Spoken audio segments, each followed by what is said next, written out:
good to be interactive and do things rather than listen to me speaking for an hour, which would not be good for you, I don't think. The exercises we're going to do are based on our branding workshops that we run. And again, those are available through SEEE as well, I think. Is that right, Jane? Are they still available? Yeah. So this is kind of like a taster of that, just so you can get an idea and maybe tweak your mindset a little bit and start thinking about brands. Obviously, at the moment, branding is getting more and more important because people are having to reassess how they work. They might have different priorities all of a sudden, or less staff, or less resources, or less clients. Some people will have more because of what they do, and they're busier, and they still need to kind of track in with all of that. So we'll run you through some basics of that. Just a little bit of background. I, by trade, am a graphic designer. I spent most of my career in some form of sales or marketing role.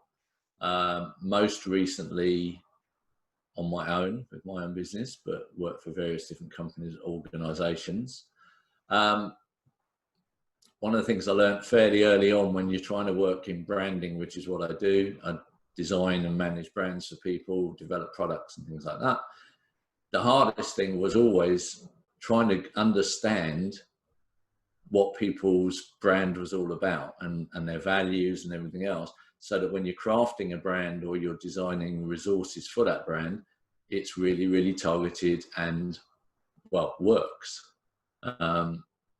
There's no point in having a fancy logo and fancy brochures and a website. If it's not targeted correctly, it's just a waste of time, money and effort. Especially when you're, if you're like third sector and you haven't got finite resources. So what I found out fairly early on was that the way to find out all about a business was to start asking them questions about what they do and how they do it, and soon found that a lot of people weren't great at articulating everything about their brand, or they hadn't really thought it that much. They were very focused on the actual doing, what they do. They make trainers, or they, you know, whatever else, but weren't great at kind of extrapolating all of the things that make them stand out and the reason why people would buy whatever it is. So over probably 15, 20 years, we developed kind of, well, it started off as a sheet of A4 paper and fill this out and, you know, what do you do and things like that, into a whole workshop, which sort of is a one-day workshop. Got no internet. And from there, it kind of grew and grew and grew. And we started running that for companies as well, because we'd run it with them when we do a day with them, and that they found it so useful that we used to get people asking, could we just do the branding bit again? And we'd just go through if they were launching a new product or a new sector, and the workshop kind of built and built and built, and we got more, basically post-it notes everywhere each time. So we ended up running branding workshops as a sideline to designing. The advantage is that once you've done a branding workshop, you get fabulous designs because they're targeted exactly for who you're looking for and everything else. So what we're going to try and do today is take you through some of the kind of the basic stuff on that, just to give you a taste of it and to kind of get your mindset going and challenge you a little bit as well, I think. So is everyone up for a challenge? It might be kind of cool just to go around, and if we can sort of go around everybody and just kind of touch in with you guys and see kind of what brought you here and what your problems you're looking to solve or what your interest is, and might help me kind of point you in the right direction a little bit. So would that be okay if we just literally just go around everybody and just check in see where you're at, what's going on, and then we'll see if we can target a little bit, especially if there's less than we thought. It would be great. We can be a bit more targeted, which is kind of cool as well for you guys. So if I just go around, I'm going to do you an order of my screen, which might be different to your screen. So apologies for that, but we'll start with, just make sure we haven't got any duplicate names as well. Sarah, would you like to unmute yourself and then tell us a little bit about who you are, what you do, and why you're here? Yeah, hi, I'm Sarah. I'm Marketing and Communications Advisor at Leading Lives. We provide social care support for adults, mainly with learning disabilities and autism. I've been in post for about a year, and we've sort of been establishing our brand, but we're also an employee-owned co-op as well as a social enterprise. So it's just sort of bringing those elements into our sort of branding and identity, and sort of making people aware of that as well. I think it's, you know, they go really hand in hand with, you know, our business and what we do, and that does sort of enhance, you know, our identity. But it's just sort of come on to see any other top tips and what we can do really, and how to sort of, you know, bring it in, make it nice and strong. Cool, perfect. So that sounds ideal. Okay, we'll go over to, oh, where are you based? We're all across Suffolk, but okay. Head office is in Ipswich, but we've got places across Suffolk. Not too far away. Okay, we'll go over to Vincent now. Tell us a little bit about yourself, sir. Morning, everyone. So I'm Vince McAtamney. Don't even try and say it. Just and I'm the founder and the owner of VinTech, which is an immersive technology company. So we create content for virtual reality, augmented reality, interactive displays, all of those kind of things. What the pandemic has done is completely and utterly change our world, change our business model, everything. Hence joining this morning. So whereas before, and it still remains a core part of the business, we would deal with creative agencies whose end clients were perhaps global brands and the like, and we would create experiences for them. Brilliant, that's fine. Those agencies are now dealing with, frankly, far bigger problems, but also the fact that people can't unite together and work together, or even if they can, it's somewhat limited, has really brought our business forward about 5 years. So we're now doing collaboration within VR for corporations, so making them far more socially acceptable and friendly. Virtual events that have got a sort of a production value that feels similar to a television show, those sort of things.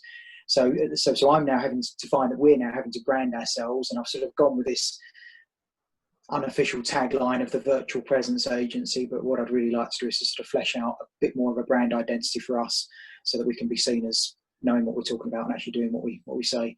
We're based in Leigh-on-Sea. Okay, brilliant. Yeah, that's exciting stuff, isn't it? I mean, that is, wow.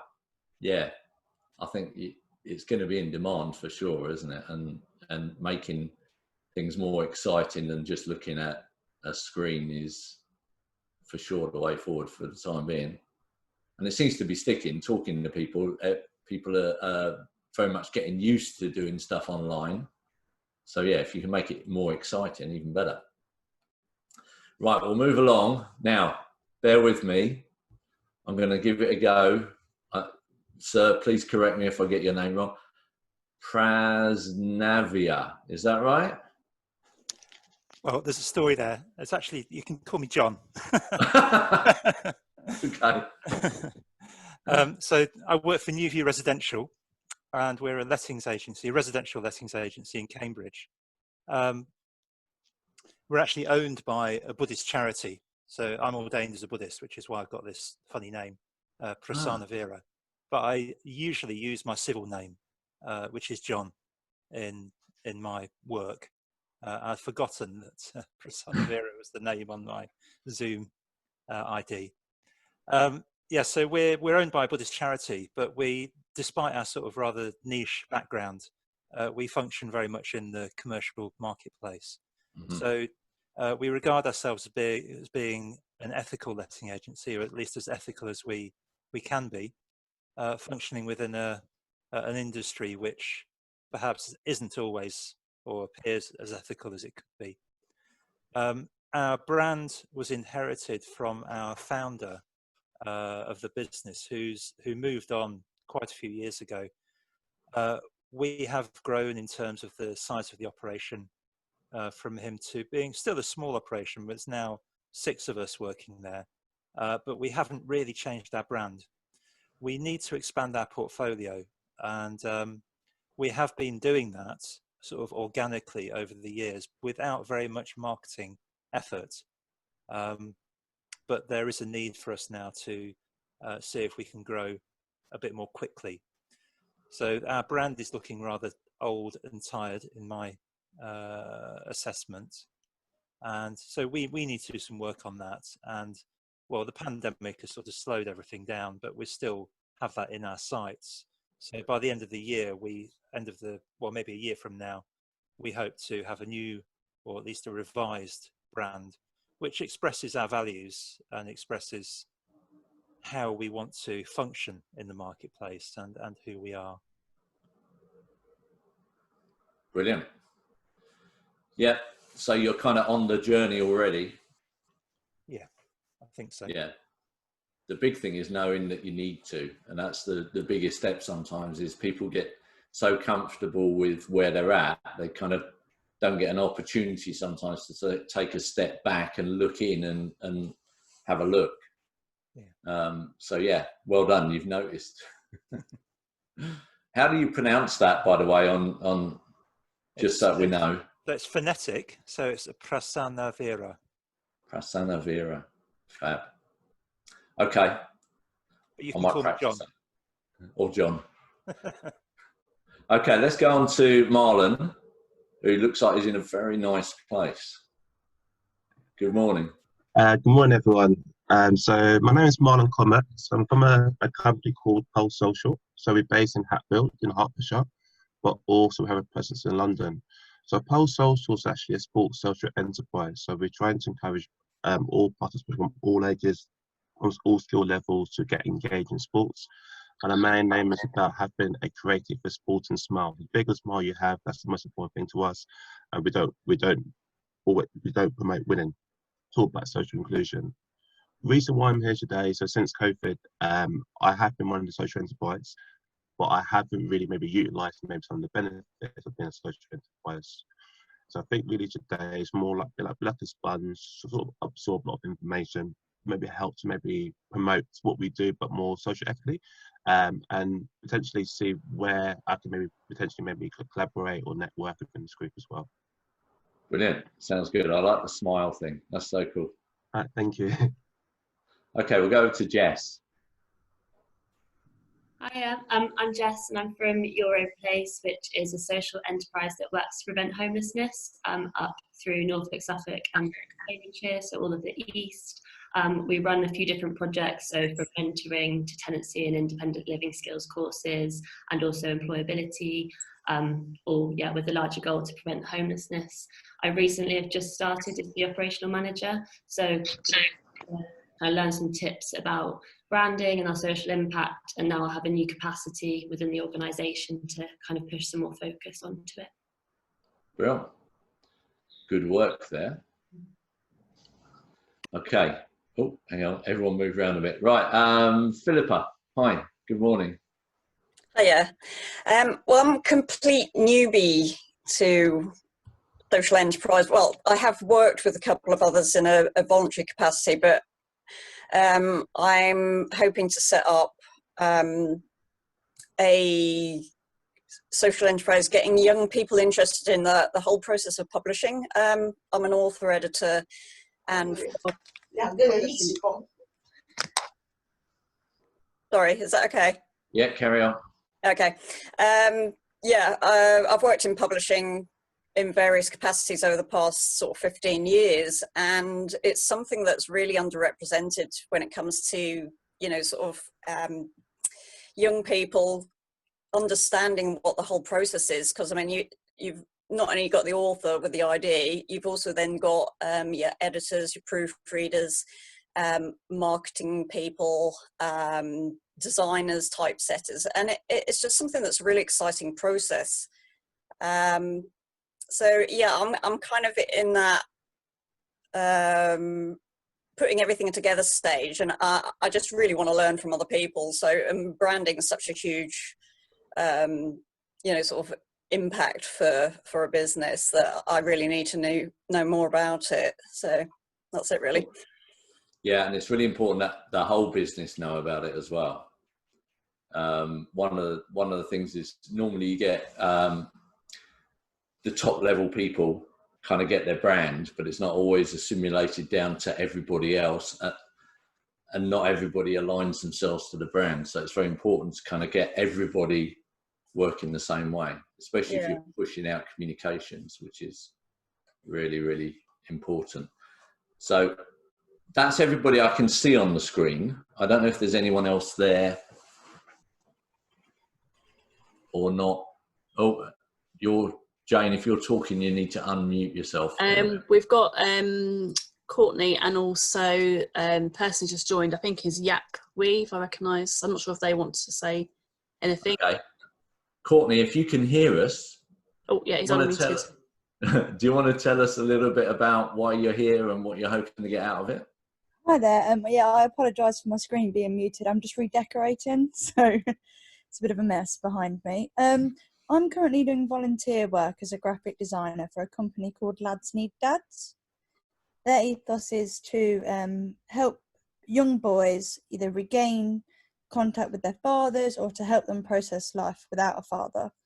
And from that, really, I just want to get from it how I can incorporate their branding and help their fundraising push further so they can get more people involved.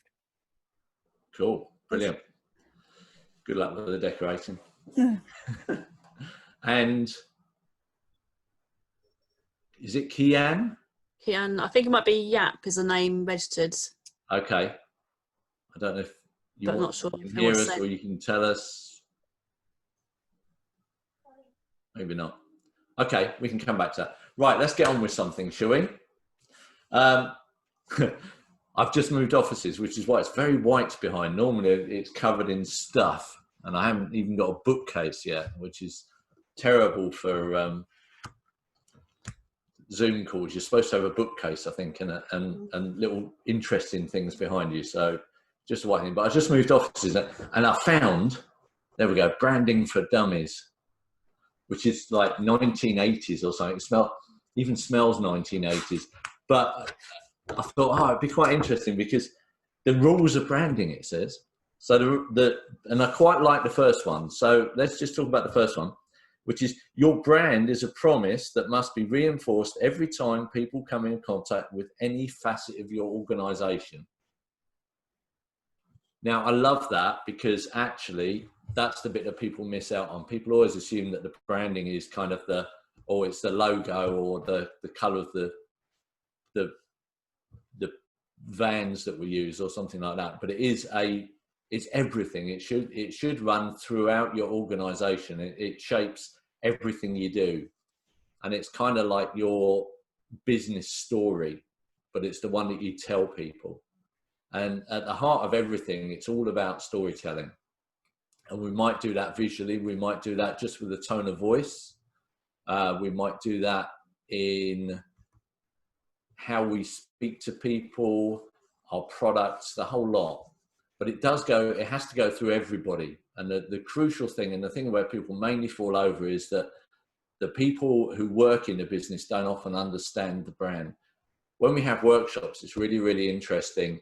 We'll get maybe 4 or 5 different people from the same organization come to us and we'll run a workshop.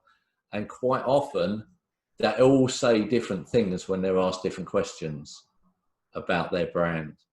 So it's very important that every little touch point, every point that a customer or a client comes into contact with you or a supplier, that the brand is on message.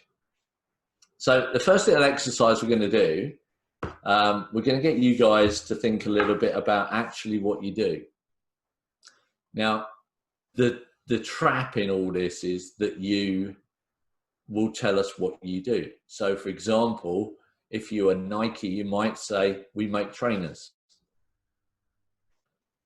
But actually, if you look at their branding, they don't make trainers.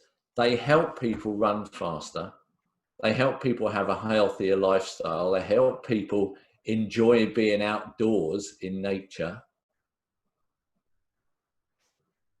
So what we want you guys to do is just very quickly is to have a little think about what you actually do that isn't the nuts and bolts, not making trainers, not making cars, but what you actually do that helps people. And see if we can get you guys just to come up with a few of those. And then when you've got one, shout it out just so we can have a listen. Because I think it'll be easier to hear other people's ideas and then we can tweak them from there. But have a little think about what you do, but in an end result for your customer or client or whoever commissions your services, and see if we can just write that down. And Marlon, you've already told us one, so I'm expecting more, because you can't just have "I help people smile," even though I think that's fantastic, but it's some more like that, I think, sir, please. That would be great.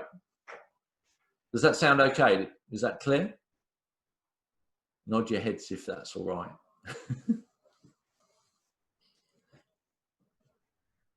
Sometimes this is really hard. It's the hardest one, but I thought I'd throw it in first. But for you guys, I think people working in social enterprises or that sort of sector are a lot more focused on their end user and the result. And I think that's great. Some businesses are very, very commercially based and they can't think past what they do. We make the best grommets in the world, but they don't know what the benefit is to their people.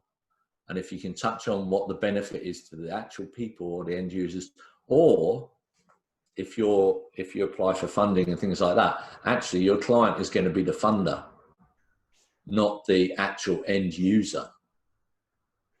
So just think that through as well, if you are funded, because the person paying the bill is sometimes the one that you need to focus your brand on. Ian, could you just quickly repeat the task? We've had a couple of people join in the last couple of minutes. Thank you.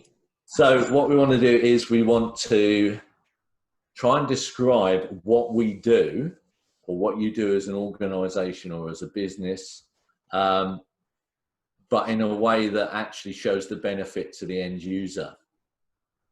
So the example was that Nike don't make running shoes. They help people run faster. They help people enjoy the outdoors. They help people have a healthy lifestyle, or in some cases just run faster, because they have elite athletes and they help them run faster by developing shoes that are quicker. So what do you help people do? What is the actual thing that you do?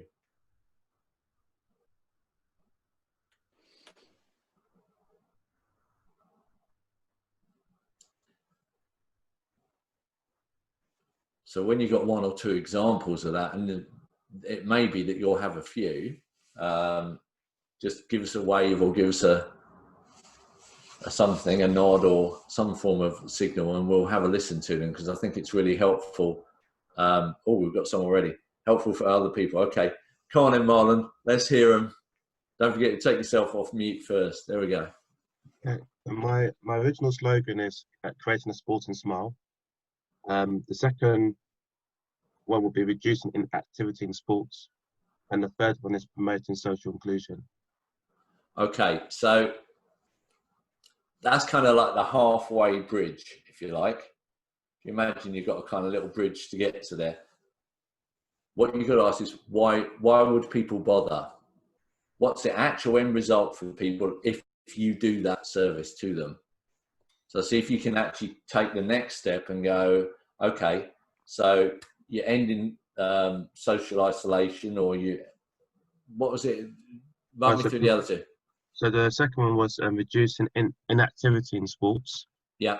And then the third one was promoting social inclusion. Right. So what is the benefit to your end user if they are socially included? See if you can think about what that actual end result is, because that's what people are going to buy into, if you like. That's the story. Did someone else? Philippa, did you have your hand up or wave or whatever the signal is?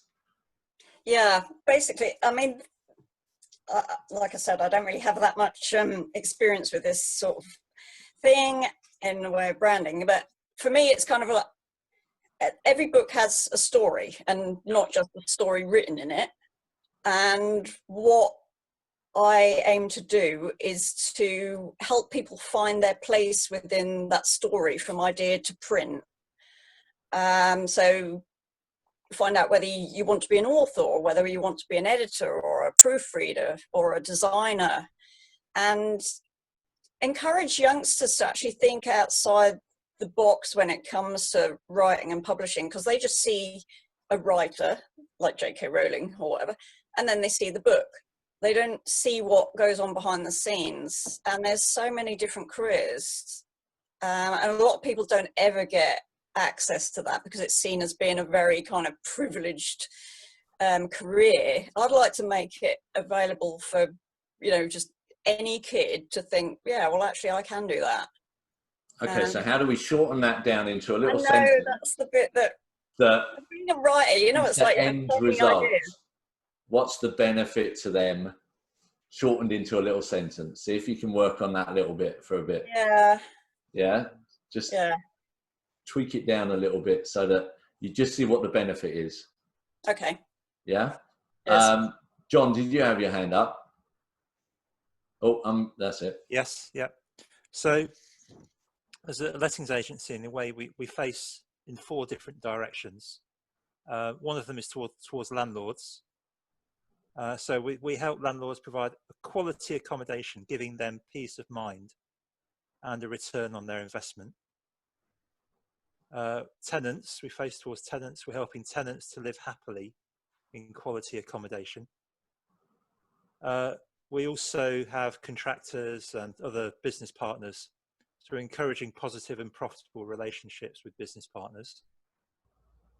And for staff, well, we face towards our staff as well, in a sense, and we help staff engage in meaningful work. Yeah, all of those are great. I like the fact you're bringing in, if you like, feeling words, because I think actually that's what motivates people, is how they're going to feel and things like that. So they're really good. Can't say a lot wrong with those. And again, really good point that if you're an organisation and you've got staff, then you have a responsibility. The brand has a responsibility to the staff as well. And that's especially now where we've got, you know, you kind of have to look after your staff. It's quite a challenging time for staff. I think, yeah, adding in a little bit about staff is a really nice way of kind of rounding off the brand. So yeah, well done. Can't find a lot wrong with that. Anyone else got any more? Vince? So I'm trying to get away from the fact that whilst we all agree immersive technologies are quite cool, then I get the so what factor. So I'm really trying to sort of say we do this for this reason. So I came up with this one. We build thrilling experiences using immersive technologies to enable businesses to engage with global audiences. Yeah. Silence is golden. I come up with another one as well, which is using immersive technologies such as virtual reality. We help businesses communicate, train, and reach a global audience. Can I use that global audience thing? Yeah. It would be nice to kind of tweak it a little bit further so what feeling will they get when they're using your product? Because it takes it just that step further away from just technology, like you're saying, and try and take it into the next stage, which would be, you know, how are they going to feel when they use it? How are their users going to feel using it? You know, it's going to be exciting. It's going to be compelling. And what's the benefit to an organization to have something like that? So they can communicate in an exciting and compelling way to their audience or something like that. And that's, you know, I think that's why people are going to buy into that sort of tech, you know, because they want to do something a little bit exciting for people and make it immersive rather than being a flat screen or whatever. So yeah, just try and get some more feeling words in there, because that's ultimately, you know, they want to, you've got clients who want to have happy clients in the end. So it's trying to make it exciting like that. So yeah, that's cool. Anyone else got something? Sarah? Yeah, ours is Lead the Life You Choose. So we provide the social care support that enables our customers to sort of live a life that they choose to have, not, you know, enable them to do things that they wouldn't normally be able to do. But sort of linking in with the brand responsibility thing, we did a culture review last year. So we looked at the values of the company and what's important to us and the staff and everything, and we sort of set a new set of values out of it from the responses and the engagement. And from that we sort of developed a sort of strand that runs through it, which is making the leading lives difference, and that applies in the how we make the leading life difference to the customers, but also how our staff make the leading life difference. And within the company, it's the difference that we offer into each other. So it sort of goes in all different ways, and it's sort of people, how do you make the difference? What is the difference? And it's so many different things. It sort of pulls everyone together. Yeah. So that's what we've been doing. Yeah. What I'd kind of keep going with that is to then add on so that they can, and then see if you can answer that and try and put that in at the end. Yeah. Because again, coming back to it, that will be people's motivation. Yeah. They want to know how they're going to feel in the future, or how they're going to live their life, or the benefit of it. So adding on so that they can is a really useful little thing. Yeah. So maybe try just tweaking that a little bit and just get that little bit extra in. Yeah. That will be their little motivation. And it, again, really important to have staff involved as well, because as soon as you start employing staff, you need them on board with the brand, but you also need the brand to support them. Don't forget them. So yeah, good point there. Anyone else got one? Sorry, I'm late to the party. Is it okay to? No problem.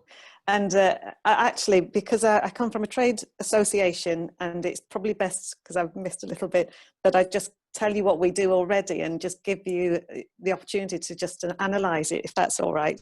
So we're a member association, and our kind of motto is that we promote, unite and develop cooperatives around the UK. That's kind of what we go with. Yeah. However, what I find difficult in the member team is how we sell the value of that. So that's the reason why I'm on here, is one, to see how you do this kind of workshop exercise, because we do similar things with our members, but also using it as an opportunity to kind of put it out there, the kind of difficulty of me selling the value of that in a enthusiastic, real life, emotional, heartstring kind of way. Yeah, and again, it ties back to what the benefit will be to the user. And it may well be with associations, it gives people confidence, and it gives people self-respect, self-esteem. If you're part of something bigger, then that's better. So it's what you've described there is more like what you do. What? I can't find the why as much, And what we want to kind of get to is the why bother bit, which is so that you can, boom. Yeah. So if you can answer the so that you can, then you're kind of, that's where the feeling words and all of those bits come in, and that's really effective then, because that's what people will be motivated for. Yeah, informally, our so that we can together is build a fairer or more inclusive economy, but that also opens up so many different questions. It's almost a little bit too broad a brush. I think you need to kind of, so you're if it's is it members that you have? Yes, and organisational members. The benefit to them, that's kind of your goal, is to do that, but the benefit to them will be something else. Why would they want to bother joining? And that's what if you can dial into that a little bit more, then that's where your brand actually pivots. Some of the other things might be mission statements and things like that, and it's quite often that people get you're always told, your marketing 101 is have a mission statement, and that's really good, but if you're using it to communicate externally to potential people or actual members, you need to kind of still remind them of what the benefits are to them. Yeah. Have we heard from Jess yet? No, Jess, let's have a little hear from you, and then what we'll probably do, I think we've been around everybody here. I'm mindful of the time. This normally takes like a day or 2 days, so we'll, you know, you can, hopefully you'll have skills that you can then take away and play around with this and see how you can answer it. But Jess, go on, let's have a...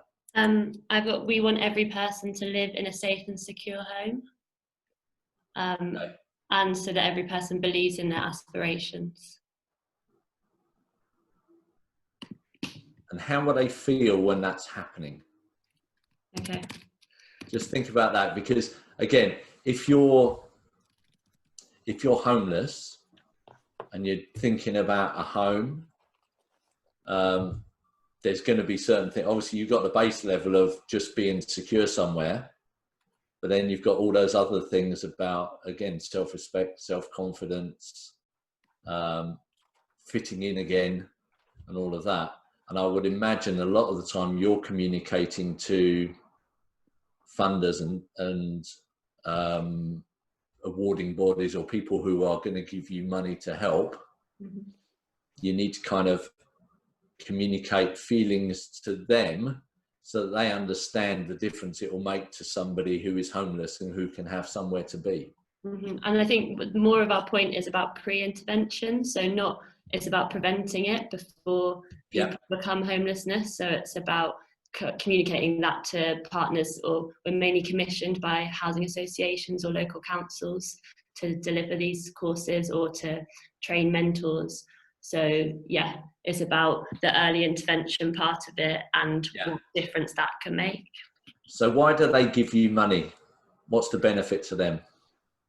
I suppose strategically it will save them money later on, but also it supports people that they're working with. I'll have a longer think about that question. Yeah, it's quite difficult when you've got different stakeholders, if you like. Mm-hmm. But again, it's really important. It may be something that you literally have conversations with people and find out what the actual benefit to them is, and then try and turn that into their feelings as well. Yeah, I think because quite a lot of our projects are quite different, all having different stakeholders, that having an overall branding and then branding for each project kind of has to come into play a little bit as well. Yeah, I mean, if it is that kind of segmented, then in some ways you have to almost look at each project and then say, okay, we're going to brand that project because that audience is a specific thing. And you can look at, in our workshops, we look at like client personas and try and actually dive down into the actual, who the people are that we're trying to help and things like that. But so maybe it might be easier, like the first instance, to take a project that you're familiar with and then kind of do it for that. And that might guide you to help. And then what happens is you end up with a few projects, and that will kind of guide you to what your overall point would be. Mm-hmm. Thank you. No problem. So does that sound all right as a starting point? It's one of those things that you're going to end up tweaking and playing with. And it's also one of the hardest ones to get absolutely right. And it's worth talking to other people in your business or your organization and trying to actually find out what the end result for the people that you work with is and how it makes them feel. And if you can get that, that gives you like your first of all, what do you do? And it also gives you the starting of if you meet, back in the olden days, pre-COVID, you used to go to networking events or you'd be somewhere and someone would say, oh, what do you do? And the key to that answer now would be part of this answer here. So when someone says, what do you do? Actually, we help people run faster, not while we make training shoes. And the same thing on your social media and your output. Try and talk about the end result, not talk about how you do it. And that makes a massive difference. And it's a great way to communicate because it gets people's hearts rather than their heads. and you get a much better buy-in. So again, so Vince, you'd be selling the excitement and all of that engagement. You know, you help people engage with their clients in an exciting and innovative way, or compelling way, or something like that, not the actual tech. Okay, so has anyone got any questions on that one before we move on to a quick second one? Oh, easy today. Cool. Okay, right. So we're going to move on to a way of communicating your values in a real easy to understand way. One of the things, when, especially when you're working with, if you like, outside agencies and things like that. So maybe if you're engaged in a web guy, web designer, or a copywriter, or a graphic designer, or pretty much anything that's going to kind of come into contact with your brand, is you need to find a way of effectively getting them to understand the where you sit in the marketplace, and if you like, your values in a real quick and easy way. And this is a fabulous exercise. And again, it might take a bit of honing, and we can do this one fairly, unless you've got a really noisy background, you can turn your microphones on, and we'll try and do this, as the Americans say, in popcorn style. Get me with the fancy speak. So if you think of one, just shout it out, and we'll just go through them all. So this is, we call this the more like exercise. And this is where we make comparisons to help people understand where we're coming from in our brand. So examples might be, you're more like Google than Apple. And then you can go on and explain why. So you might say, you know, Google is a bit more friendly, it's a no cost thing, or it's easy, everybody can get onto Google. Apple is a little bit more elitist, it's more expensive, or it's over designed, or whatever you think your values are. But if you can start with, we're more like this than this. People quite often use cars, so they might say, oh, I'm more Toyota than BMW, because people understand that. And then you can then maybe explain that away. It helps people understand where you fit into the marketplace a little bit as well, but also allows them to understand values really, really quickly. So can anyone think of any? If you can't think, just do an imagine it, close your eyes and just walk down the high street and go, oh, we're more like them than them, or we're more like that and that. And it's try and always choose things that people might have heard of, because it's easier for people to understand. So does anyone want to shout one out as a starting point? We're more like Waitrose than Aldi. Okay. Why do you think you're more like Waitrose than Aldi, John? Well, I just said I've got nothing against Aldi at all. I used to use it quite a lot when I lived in Hackney. But in terms of the there's an emphasis on quality, on a personable the character, rather than stack them high, some cheap. Yeah. And also that the staff have a stake in the business. And also, I think, I suspect, I might be wrong, I suspect that quite a few of our clients might prefer to shop at Waitrose than Aldi in terms of their sort of social status. That's not quite the right word.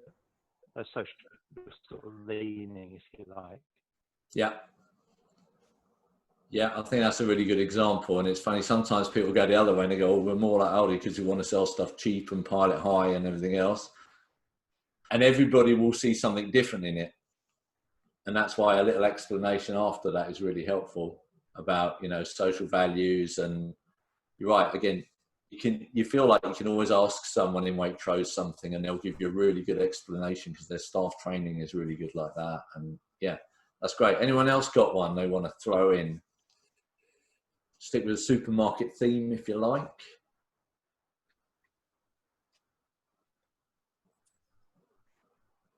Ooh. Go on, Vince. You can see I've got big ambitions here, but I'll say we're more like SpaceX than NASA. I'd love to be just I'd love to be just a millionth of 1% of either of those, of course. But I like the fact that SpaceX, you know, the people that recently sent these two people up into space, have come from, relatively speaking, nowhere. Whereas NASA are the old establishment, etc. And suddenly they're changing the world. They're doing something trailblazing, and I really love that. And of course, we're a tiny little company in Essex, and you know we're hoping to rub shoulders with some of the big guys in California and the like. So I feel like there's a little bit of an underdog kind of rising spirit coming there. Yeah, actually, I love that. I think that's a really good way of explaining it, and I think a lot of people would get that because it's also got a little bit of the excitement about it as well, hasn't it? It's a little bit of the, you know, technology, but exciting. And no, there's nothing wrong with being, you know, aspirational as well with it, because this is somewhere you're aiming for, isn't it? So why would you not want to be good, top of the game, but little and big at the same time? Yeah, that's a good one. I like that line, little and big at the same time. That's good. Yeah. Down. You can have that. Yeah. Anyone else got one? Go on, Sarah. I suppose ours would be it's really obvious, but sticking with the supermarkets, it'd be we're more co-op than Tesco in that we are a co-op, but also you've sort of got the community values as well, and you know, it's sort of employee owned type thing. Yeah. So. Yeah, and that kind of works in almost like the Waitrose a little bit as well, because it's a partnership and they're staff owned, aren't they? I think is the same as John Lewis. So yeah, again, sometimes the obvious ones are actually a great way of describing it because it gives people a really good picture really quickly. So yeah, no, I think it's a good one. What you'll find is, and it gets a little bit annoying, and people who know me quite well find it quite annoying as well, is that when you're walking about and you're looking at shops or you see something in a magazine, you go, oh yeah, we're more like them than them.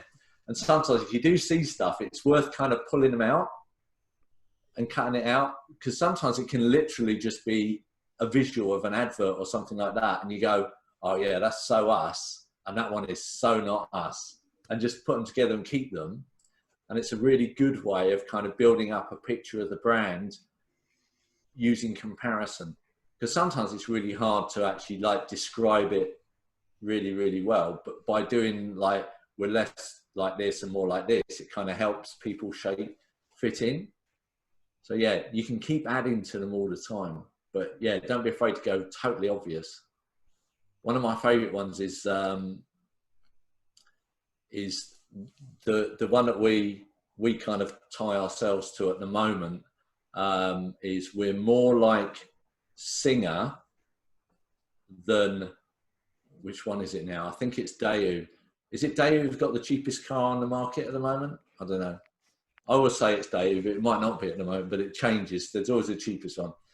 And if you haven't come across Singer are the people that you take your brand new Porsche to, your 100 grand Porsche, and they take it a stage further and they perfect it, and they literally go through every little detail and they redesign it. So they change all the switches so they're better. They change the steering wheel so it's better. And you come away with a £500,000 Porsche. And then all they're doing is they're taking something that most people would think is okay, is really good, and they're just, every little detail is right. And when we're designing, we do an awful lot of that. And we, you know, when it's someone's logo, we get a lot of redraws or redesigns, and it is literally just getting all of the little lines just perfect and things like that. And it is down to the detail. So I love that one. It's you know, we're aiming for Singer. So don't suppose I'll ever own one. And in fact, the waiting list, funny enough, is almost 3 years at the moment.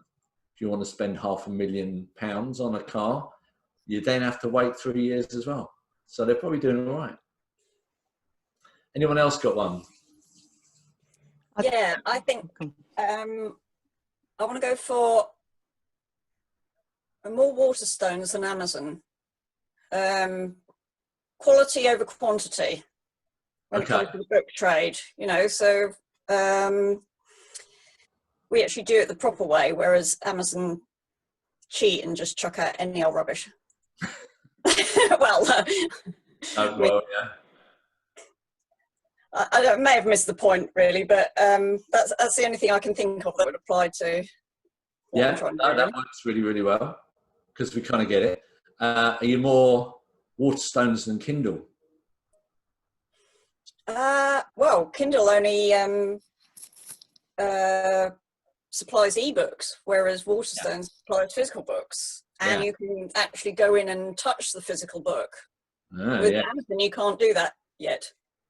No, it's very disappointing. The Kindles are great, and I love them because you can, you know, they're portable, and you know, if your book runs out, and just get another one. But there isn't that. I always feel a bit detached. Whereas with a real book, even an old sort of like 1980s smelly one, there's still something about it. Yeah. So cool. Arena, do you have? Yeah, I might be overthinking it, but I quite like the exercise, so I'll put it out there. I think we're more like a Land Rover Discovery. No, sorry, it's the other way around. We're more like a Land Rover Defender than a Discovery. And if you know, a Defender's kind of a bit slicker than the Discovery, but both of them are really robust and get you through difficulties. But I think our perception is that we're a little bit, for the more elite, when we don't want to be, we want to be for everybody that loves the Discovery and wants to go out and explore and you know, get through all of those bumps. So I think we've got this perception which we're wanting to try and move a little bit. Right. Yeah, so tweaking your brand to kind of fit in a different way. Yeah, no, again, really good way of describing it, isn't it? So that's, yeah. So unless anyone's got another one, I'm aware of the time already, and it always goes too quick. Has anyone got any questions or anything on anything to do with branding? And I'll try and we'll do a few questions. If that's all right, Jane, we'll just do a few questions at the end. If anyone's got any like specifics they want to kind of ask. Oh, this is an easy ride today. It really is. So wide. I've got a question. Okay. These exercises are great, and I've done similar things before, but the tricky thing, and maybe I'm just not as visual as it were, but or that creative, but moving from these kinds of exercises to actually a brand, as it were, getting something in place, I find is the tricky part, is the bit I think, oh God, I don't know what the next steps are. Could you say anything about that, please? Yeah, so I think what the next step in that respect is kind of visualizing the brand, if you like, and that's one of the ways that you go down to. What we're trying to do here is kind of, if you like, just build the brand and its values and think about actually what it is, and then you then take it on to, okay, how's it going to look? What's it going to sound like when people write things down? How are we going to deal with our clients? What are our staff going to wear? All of those things come off the brand. So the brand, if you like, is the whole core values of your organization. What most people want to do next is they then go into some sort of visualization of it. So they go to someone who will build a logo and brand colorways and maybe a website and all of those off the values of the brand. So the brand is kind of more than just a logo. But yeah, your next step is, how do you take that? From a graphic design point of view, you hire a graphic designer. But what you can do is, if you feed them really good stuff, it makes it much easier for them, and you get a much better deal, because you can help them understand exactly what your target audience is and who you want to talk to and what makes you guys special and stand out and your values. And that's where the magic happens. That's where you get an effective visualization. Or if you're going to copywriting and saying we want copy for our website, if you can give them all of that data and tell them all about it, you'll get a better tone of voice. If you look at someone like Innocent Smoothies, if you ever bought an Innocent Smoothie, and if you look on the side, there's always like some words down the side, and it's always in the same tone of voice. You could see just those words and you'd know it was Innocent. You wouldn't need to see anything else. So it's not just about visual, it can be about how you speak and everything else. Does that answer it? Thank you.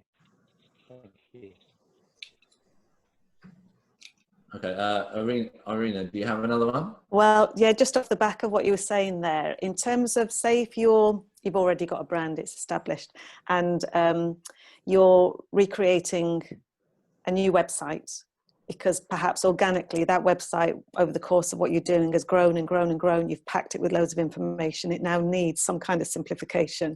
Yeah. Would you go directly to a graphic designer who I think is able to visualize much quicker and easier, and create the text as well, because they would bring in a copywriter, wouldn't they? And within those values that they want us to project, the graphic designer would crack on with that. But what do you say about those that would actually just go straight to a web designer? It very much depends, obviously, budget-wise and things like that. Web design, there are different sorts of web designers, there are different sorts of graphic designers. I think what you would do first is you would go down the graphical route first, and define your graphical branding. From there, you could then bring in a web guy and go, right, these are all the resources, and a graphic designer can give all of the resources to the web guy and go, this is how it should look. They then do the magic of the coding, and you've got a really good balance. I think sometimes you get a lot of people who are want to do everything, because obviously they, you know, and web designers typically aren't great at making things really work well and be really interactive from a client engagement point of view, but they'll give you like things that move, and they'll give you all of that, and they'll put it up. Graphic designers typically don't do a great job of the back-end coding of a website to make it really Google friendly. So it's a bit of both, but I would always start with the branding first, and then look at, okay, then get it looking right, because everything about a website, especially, or any of your customer touch points, is you want it to be engaging straight away, and you want them to feel like they're in the right place. And that's a visual thing. If they then feel that, they will then read stuff after that. If it doesn't look right, it's kind of like, you know, if you're on a holiday and you're walking around looking for somewhere to eat, you look in, and if you look in and it looks great, you go in. It might be the worst restaurant there, but if it looks the part, that's all, you go in first. Then you might read the menu and go, oh, actually, I don't think I like it. And they're the roles, if you like. So yeah, start with that, get that, your brand visualization first, and then look at how you implement it. Yeah, I think that's important, actually, what you just said, that those might be two different people or organizations that would work at the same, for the same thing. Yeah, thank you for that. Okay. Any more before we wrap up? Okay.